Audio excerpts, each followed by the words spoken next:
Hi, so let us have a look at how to solve the integrals of type 1 upon a quadratic equation or the quadratic equation in a square root sign. Okay, to understand this, first of all, make a note of these equations.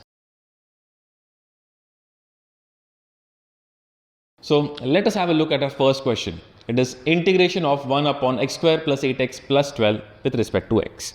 Now in these type of questions, first we have to note that the coefficient of x square should be 1. Here the coefficient of x square is 1, so we can proceed with our question. The next thing, we should calculate the third term which completes the square of the first two terms. For example, the coefficient of x is 8. What we have to do is we have to multiply the coefficient of x with half and square it. So what we get is 16. So we need to add and subtract 16 in these two terms. Once we do that, look at the first three terms. That actually becomes x plus 4 the whole square. And the other two terms combine to make 4, and 4 is a square of 2.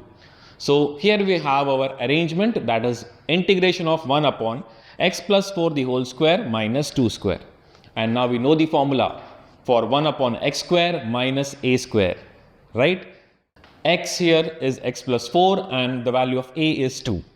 So just applying the formula for this question, what we get is 1 upon 2 into a is 2, and log of x minus a. Remember, x stands for x minus 4 in this question.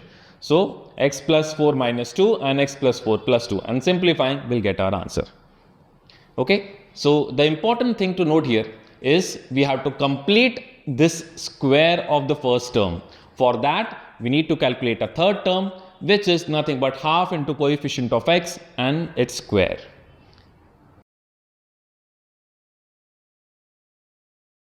We have integration of 1 upon root of 3x square plus 5x plus 7. Now again, the coefficient of x square should be 1. So taking 3 common, when I take 3 common, remember 3 comes with the root. So we can take 1 upon root 3 as common term, and we'll be left with x square plus 5 by 3 plus 7 by 3. Now again, we need to calculate the third term.